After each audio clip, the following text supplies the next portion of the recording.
With this, let me introduce our next speaker. It's my colleague Pawel Stuczynski. Pawel is a principal consultant at SoftwareOne and probably the biggest GitHub enthusiast in the company. He has many fancy names. He's a regional adoption champion at SoftwareOne. He's a global GitHub evangelist at SoftwareOne and also the tech lead in GitHub Partner Tech Forum. And most of his time, Pawel is spending talking to our customers of different size about improving their developer experience and adoption of GitHub. Pawel's presentation will be divided into two parts. First, Pawel will show the beauty of GitHub Copilot in Visual Studio Code, and the next part will be dedicated to advanced security, but there will be a pause and Alexander will speak and then Pawel will continue. So Pawel, the floor is yours. So hello, I think I don't need to introduce myself. Anton did it perfectly, so I will not add anymore here. Very happy to work with Anton, very happy to work with Margarita. GitHub is very helping us with this journey on the GitHub platform. And I think I like the GitHub approach. It's very open and we can tell that GitHub is our partner in any case and any problem they have. They're helping us on every step on this journey. So yeah, I'm going to show you something similar to Margarita, but it will go step back. I'll go some basics. We're going to show some basic in the Visual Studio Code. So let's start with a little small presentation. So yeah, I will not introduce myself again. If you want to connect me, just scan this QR code. You find me on LinkedIn. You can ask me everything you would like to. I'm open to question, open to cooperate. I'm open to help anyone. So I'm going to show like 4-5 slides promise, and I'm going to show you basics in the Visual Studio Code. So how to switch between models, what is difference between models, what are chat modes available in the GitHub Copilot, and also short demo with MCP, but this is only because to show you difference between these modes. So I'm going to work on the same task, the same issue, using this different modes and different models, so we can catch the difference. So, but at the beginning, let's compare, because we have some new version, new plans for GitHub Copilot. Everyone can be confused a little here. If you would like to start with Copilot, test it. There's a free version. There's a lot of limitation there is, but for testing is enough. You have access to basic models. You have some prompts. You have some chat completion available. So it's good for starting point. Then you have a Pro and Pro Plus for the individual people, and Business Enterprise version for the corporate. So the biggest difference for the enterprise version is that in the future there will be possible to create own custom model that you can train on your code, but it will maybe in the future.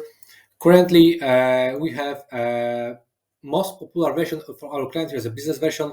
It's enough to work with the code, and yeah, and you can work with any code. You can work with the code on your disk. You can have repository in GitHub. You can have repository in other solutions. But the biggest boost here is if you keep the code in the repository in GitHub. What I'll show you in my next part of presentation, you will see the advantage that was around the GitHub Copilot, because this is not only chat. There's more features inside there. So as Margita mentioned, we have a lot of models available here. For now, it's like 6 or 8 models. I don't remember, to be honest. I think the screenshot is actual. The most popular for developer is Cloudy, of course. Everyone was asking about that one. But we have Auto GPT, GPT-4o as the standard model. Everyone is asking question, which model should I select? So it depends. Some models are faster, some models are slower, but you're giving the better thinking experience. So for example, for code completion, standard model is GPT 3.5 still. What is the fastest model in the chat? When you're asking generic questions, I'm using GPT. When I want to solve a bigger problem, I'm using Cloudy. Again, it's up to you to test performance, to test responses. Every task is different. So for every task, you should select, or even it's good to change the model. If you are not happy with answer, there's a method that you can send this prompt again, or just change a model, and you get an answer. I have a lot of situations in my past trainings that when I was doing some task, the code model, the Copilot was giving me wrong responses, the code wasn't working, and just switching to new model was solving the problem. So experiment and test in any scenario. So again, we have these three models in the chat. Before, like 1 month ago, there was separate tab in the code called edits. Now we have all modes in one place. You have ask, what's the generally typical chat experience where you want to have quick answer, short question about some explanations about some specific topic. So it's not like working of the bunch of code, but you have some kind, would like to get some recommendations or get some concept or start with something. So chat is ideal here, is the fastest way to get answers. Then we have the edit mode. Edit mode is allows you to work with multiple files at once. It works like, I would say, the experience is like pull request experience, code changes experience. So every changes that you ask Copilot are made directly in the files. It can create files in the fly. It can edit files in the fly. You can see any change. So you can just go and approve it, like in pull request, approve or not approve, or continue with the next changes. So it's more interactive and more usable, because it's not chat experience where you need to copy and paste code from the editor, from the chat response, but it's applying changes directly in the code. And there's the agent mode. There is a more interactive, proactive assistant that can guide you through the whole task, even propose next steps. For example, when you're creating new class, new controller, new service, and you want to create new unit test for it, for example. Yes, so it asks you if you want to run this unit test, and if it find out that the unit tests are failing, the agent will go back to the code and do checks, and again we regenerate the code, do fixes for you. It's going iterative to do your answers.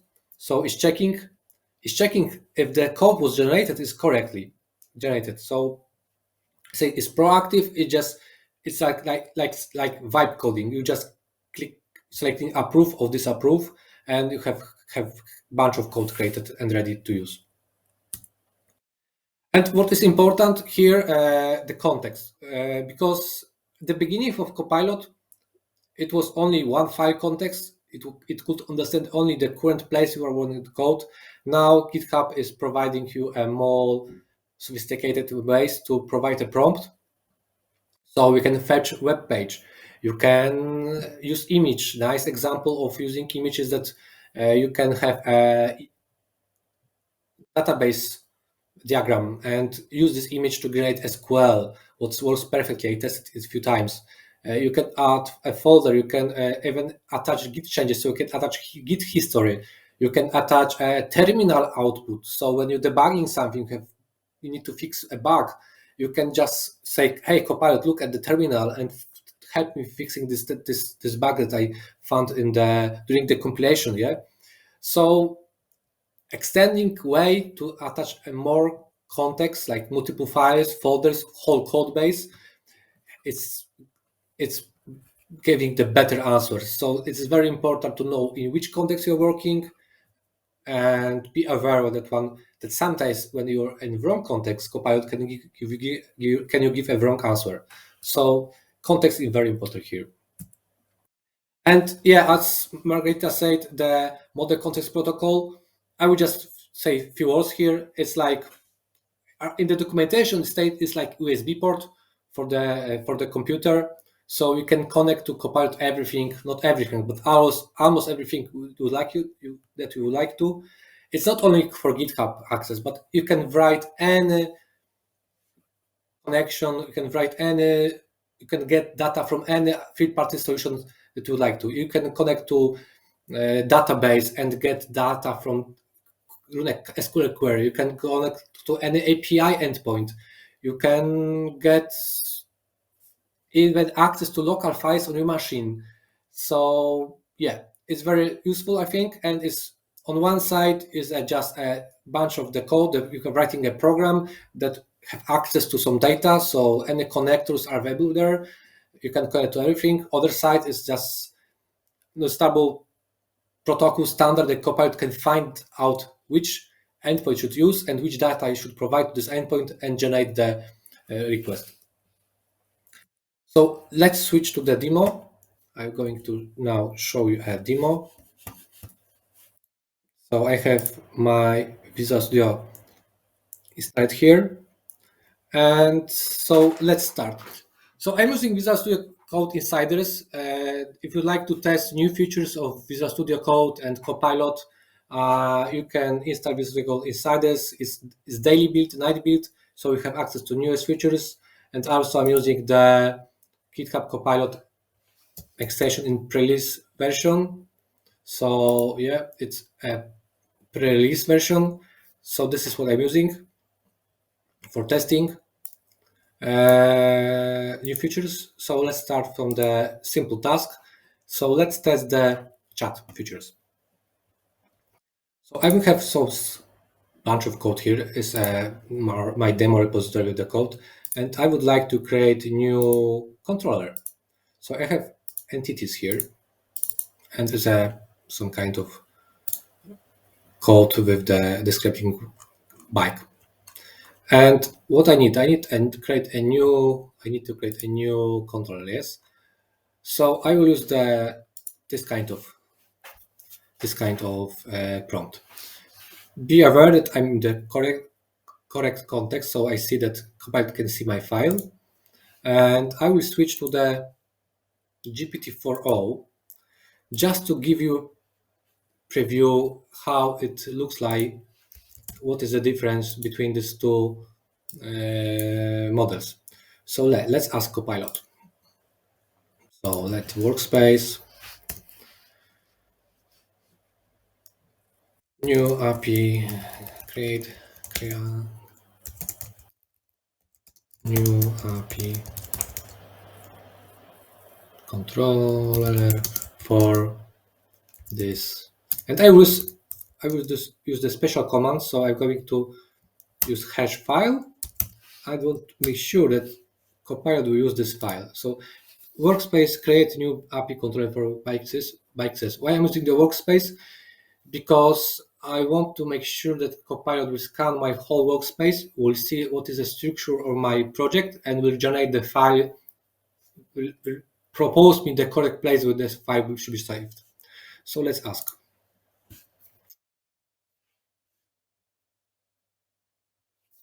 So you see it's using 52 references, so it's using all files in my repository just to get correct answer.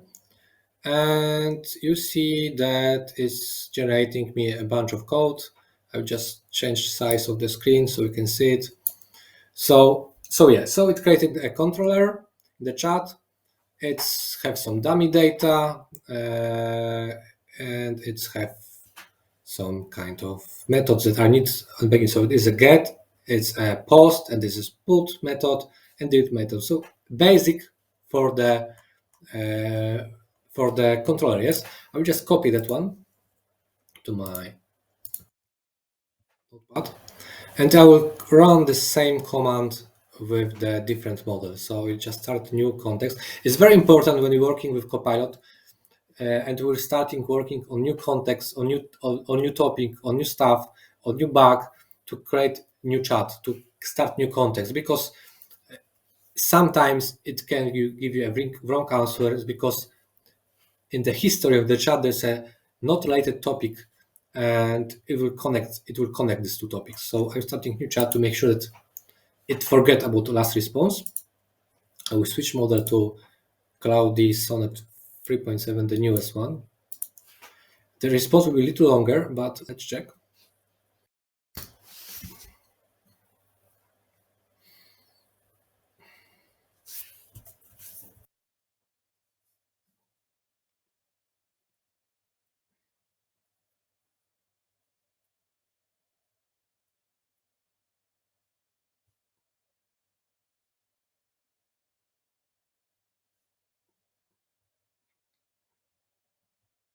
So you see, it's a very similar response like last time, but I see already the difference. So because it's scanned my workspace, it added loggers here. So let's compare these differences. I will copy the file to file and let's look at the differences. So copy, and I will show you differences here in this magic tool called VS Code, WinMerge, sorry. So at the beginning you can see the differences. There's a lot of differences. So the road name is different because probably in my workspace I'm using the singular, not plural names. The name of the properties is different. This is private, so I'm using this kind of notation for private properties. The dummy data is similar. I will skip that one, but it added logger because in other places in my code I'm using the loggers. So it's trying to mimic what I'm doing in the other models. So it's like better response, Cloudy versus ChatGPT for all. But again, it's like more experience. But a lot of developers are reporting that Cloudy is better, and it added one extra method, the search method. So yeah, it's up to you which model you choose. Just test it. I'm not telling that something is worst, but it's more that you will use what you like better. But the truth is that Cloudy helps me solve the problems that I could solve using the open model. So okay, let's close that one and go back to that example. So now I'm going to show the same task but using the edit mode.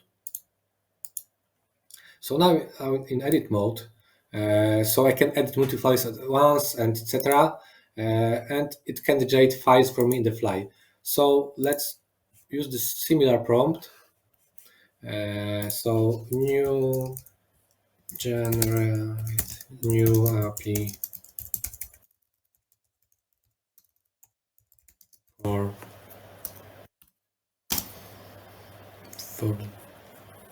this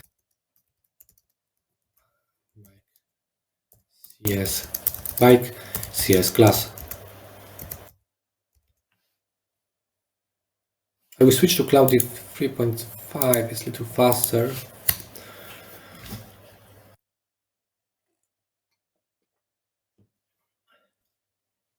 So now the response will be a little longer, but it's at first is giving me the steps that should be done during what will happen during the generation of the code, and now it's generating edits. So now it's generating file for me, and you can see here in the tab there's a new file.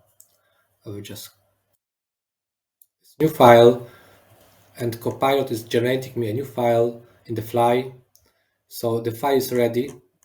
Only what I need to do here is just keep it. Let's check if the file is in the correct place. So when we see here, yeah, it created new file in the bike controllers folder. So it also find out where the file should be created.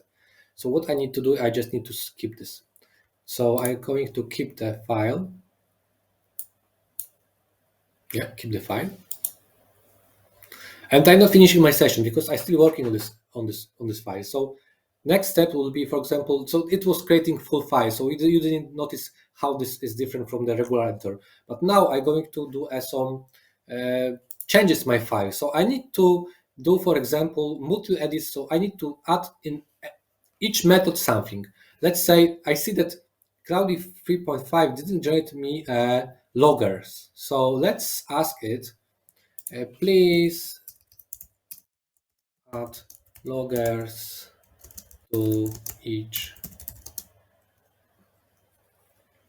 method in this bike.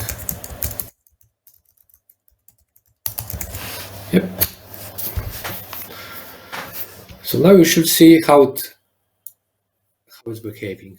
So it's editing the file, and you will see on the screen that is adding edits line by line. So genetic edits.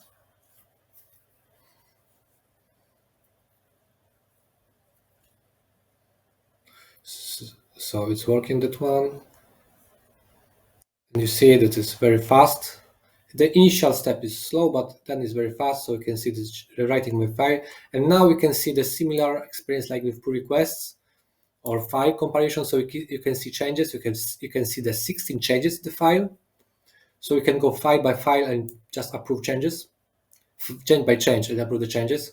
So you see the loggers everywhere that I wanted to. So you can go just click keep and go to next. So yeah, so I'm happy with that change. So this is how the works edits. It's good for refactoring. It's good for the files creation. It's good for the refactoring for multiple files for sure.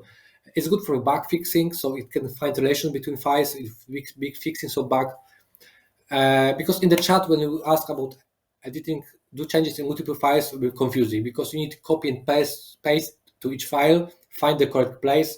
What is not easy and always.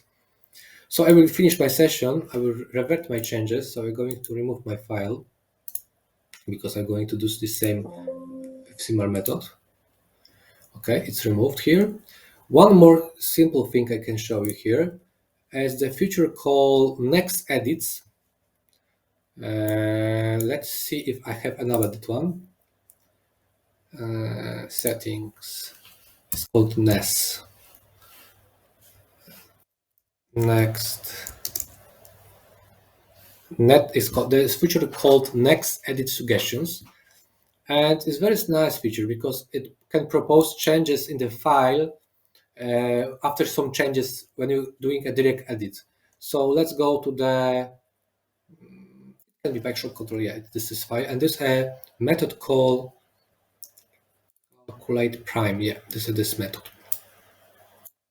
So how behave the next edit? So I'm deciding to add new parameter to class. So I'm doing here an integer called step. So I want to change my iteration and be possible to have control over the steps. So I'm adding step here. And after a few seconds, you can see that Copilot is suggesting me change in this line.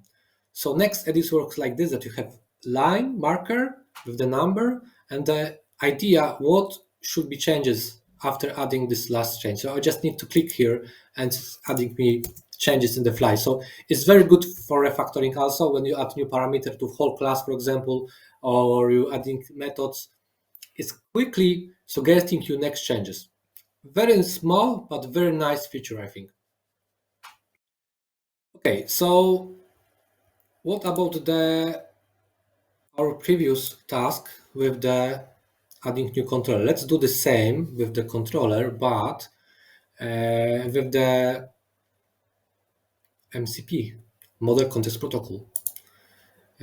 So we are here. Let's find the agent mode. Like Margarita said, there's a lot of agents there. There's a lot of servers. I have configured a GitHub server, and this is demo. Very simple server is called MCP server time. This is for demo. I will show you how it works. So I'm disabling MCP servers. I will show you how Copilot behaves without this feature. So I have disabled that one, and I'm going to ask simple question. So normally you will not ask about that one, but it can be useful sometimes. And so I will ask what the current hour. So what is time? What is current time in? Let's see how the agent will behave. So yeah, so I apologize to have access to real-time informations. I can help you basically. So let's do the same, but after enabling MCP servers. After the event, I will share link to the all possible available servers in the chat on the YouTube. So now I'm going to do the same, but with the MCP time server enabled. And now it finds out that is MCP server tool running in my system, and it can send a request to get current time. So there's a tool called MCP server time and can calculate time for me. So let's continue. And it's just sending a request to server, and you're getting response. Exactly now we have 6:46, so it's correct.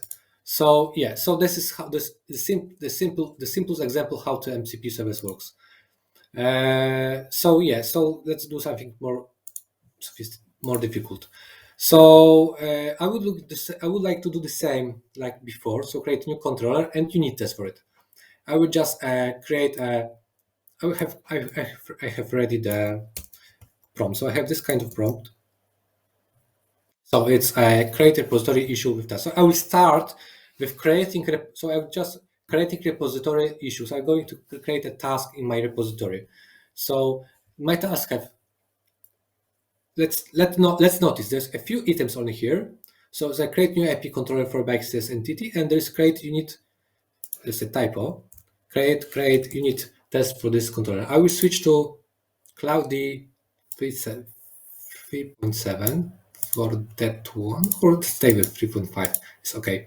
So let's send. And what is important here? It will find out that server exists, but what is important here, by default, we have control over here what is happening. So MCP tools by default have only read access.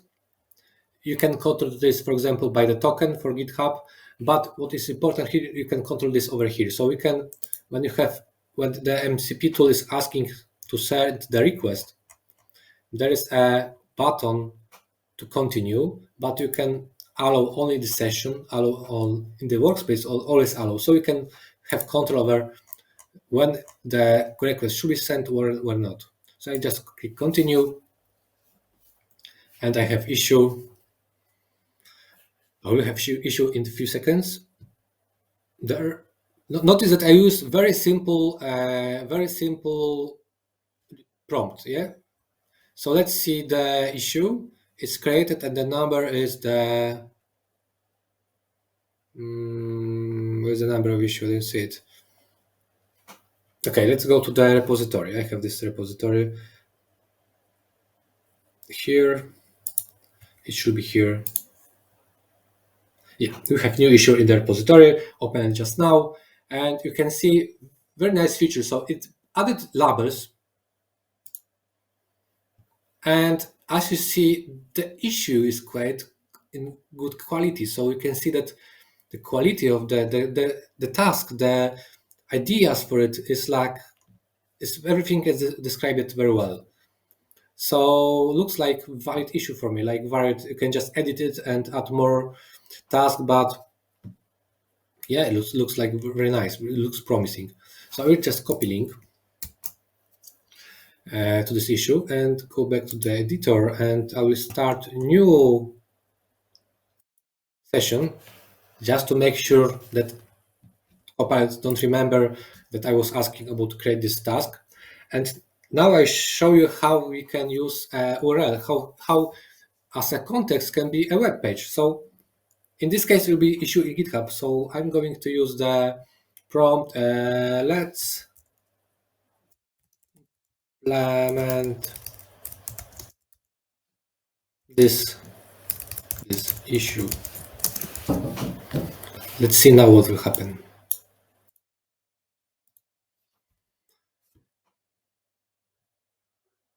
So again, it will ask me to get data from the GitHub API. So let's get it.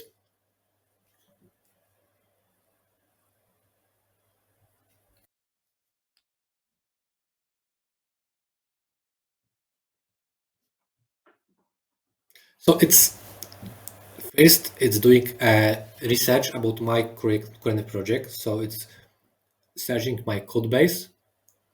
It's looking at class bike shop control class implementation. So it's taking this class as an example, and taking this example is creating new file. So it created new file. You see, is there. by control file. Let's write a will. It should create also me a unit test files. Give it a second. Sometimes it's slow. Yeah, let's wait. And now it's creating a test controller. So it's going step by step, checking it's everything's ready. So now it's creating test controller and its thing is ready. And it created a test controller. It's printing me the information that is everything ready. And now what is very nice here, it's proposing me to run the test, but see what will happen, because I have this issue before. So it's proposing me to run the test. So it's asking me to run this command in terminal. So let's continue. So we see that it failed. So it suggested me a wrong command, yeah? What's now? It's self-controlled. It's noticed, Copilot noticed that command is not working because the wrong PowerShell syntax. So it's proposing me to do a different command. So it's proposing me to just open folder and run .NET test. So I'm doing that second approach. And now we see it's compiling here in the terminal, and the code is failing. So let's see what now will happen. Yeah, so I added the new parameter called step in this byte controller calculation primes in the previous steps. So it find out that is a problem with this file, and now it proposed the fix for this change, because I added new parameter there, but I didn't update my unit test with this parameter. So now it's going to check error for this file and will verify it once again. So, and it can be iterative. So after each change is going to two unit tests, it's going to I'm going to cancel it here now. So yeah, this is like how the edits with the MCP work, agent mode with the MCP works. But generally, this is how the Copilot agents mode works. It's generating you a code, it's checking the code, it's proposing next actions. If the action will fail, it's trying to find a solution, how to fix the action. So yeah, I think this is all from my side. So maybe you have some question. Let's switch to Anton.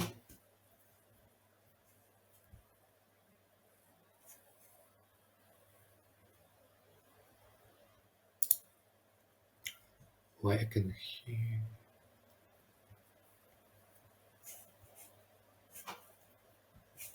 I can hear Anton. Okay, sorry, I was muted. The most popular word of 2024. You are on mute. I was just saying that not only can you ask questions, but you can also vote for the questions you liked, and they will reach the top of the list, and I will ask them as well. So, first question: what about multi-language text? For example, comments or questions for LLM and Copilot and Visual Studio integration. Are there any problems with LLMs or recommendations? What? So it's about using multi-language. So it's like not using English. This is how I understand it. Not using English for the prompts, yes, or Multi-language text, comments or questions for LLM and Copilot and Visual Studio Code okay. integration. So yeah, so generally I'm using English because Copilot models are learning from the code available in the public GitHub repositories. So most of them, like almost all, are commented in English. So I'm trying to avoid this translation problem, because sometimes something can be wrong in translation. It works perfectly in Polish, my native language. It's helping me a lot, but I'm trying to avoid this translation problem. It's happening even with the Microsoft Copilot and other GPT, Chat GPT, for example. So it will works, but I'm trying to use English as see this is the best way to work with it. Thank you. Now the next question. How do you balance between Copilot generated code and ensuring code quality and security, especially in enterprise environments? So the first rule, Copilot is not perfect. Always check what was generated. So it's like doing pre-request review of other developer. I'm not trusting 100% in Copilot. It's always like that. It can generate 70, 60 code for you, percent of code for you, but other things you need to finish for it. Of course, this is standard check mode. So after code is generated, you're doing a pull request, we're doing the code review, you have security scanners there. So everything is placed. Let's behave like you were working with that another developer and you check the output of this developer, what developer they created. Nobody is perfect. Copilot is in the same level. Thank you. Next question. Do you see Copilot as a reliable tool for onboarding junior developers faster, or could it create a dependency that limits their learning? So yes, answer is yes. So for example, I showed a nice example of the repository. So if you keep the documentation repository, junior developer can speak about the documentation.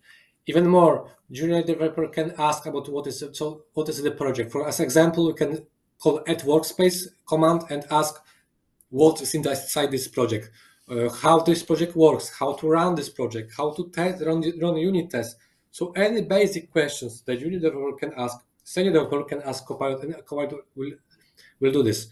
Even I saw the nice demo that someone asked Copilot to generate tutorial for him. So it was like very interactive tutorial about current project. So it was like help me to understand this project, generate for me tutorial step, and after each step check my answer, check my code, and generate next step. So it was very interactive. Copilot works there like a mentor, helping with this onboarding. So I think it will help a lot. It is possible. Cool, thanks. Next question. Is it possible to use UI design made in Figma or similar tool to convert it into a web app?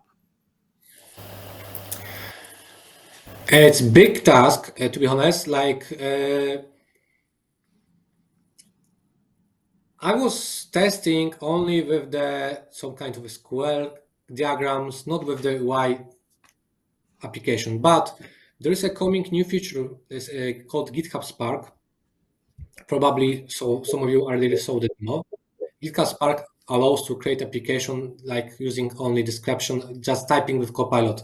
So probably there you can use the image. I never worked like that. Possibly it is possible. It is possible to put image and ask Copilot to create application. Nice case, to be honest. I would like to test that one. Next question, thank you. Who is responsible for developing Copilot for IDEs other than Visual Studio Code? Do you expect to have maintained Copilot in IDEs like Visual Studio, JetBrains products, etc.? Very common question. So I don't know answer, to be honest. I'm not from GitHub team, and some of the plugins are developed by GitHub. Some of the plugins are developed by third-party companies. I know that Visual Studio Code is on the top one. That will be the first where the new features will come in. They are aware about the other plugins are a little behind. I know there was some nice changes in JetBrains last month. For example, I think multi-edit is there. So they trying to keep the peace. But the problem is that integration, not every integration is like the same like in Visual Studio Code. Not every solution is open. So I'm not able to answer this question, to be honest. I don't know what the GitHub is planning. Thank you. Another question. From the top of your head, what was the most complex task that was done with Copilot help on your latest projects? From my top of head, I just did last night. It was not a project, but it was like we had problem with the Enter ID cleaning. So we have this kind of enterprise application. It was related to GitHub, for example. For example, it was related to GitHub. So we have this GitHub Enterprise Cloud, and we onboarded about 800 people, and we find out that 200 are not active. So I will ask to clean up this. So it took me 1 hour to create 2 scripts. To like each of script was 60 lines, 70 lines. One script was getting data from the GitHub API and converting into CSV file, like getting the list of the members, inactive members, basic on some criteria. And second script of it was to use this file as an input and remove this user from the tenant from the enter ID. And it took me, like, with testing, 45 minutes, something like that. I'm sure it will take me longer, like 2 hours or something like that. And recently I speak with my friend. He was 10 years working with PowerShell, and he was asked to create a new project in Angular to manage the Azure Lighthouse. And he was able to create in 3 months a full valid project alone. That for me, I'm sure, because I was developing Angular, it would take like half a year, but I was working with Angular before. He learned Angular from scratch because he didn't do this before, and he created very big project, not very, but big project in 3 months with testing, with everything working there. So he was quite happy about that one. But it was very interesting. He hit the token limits at a lot of times. Thank you, Pavel. We will move to the next presenter. Pavel, please try to remember the questions you like most. There will be another presentation from Pavel and another Q&A session, and in the end, you will pick the questions you like most.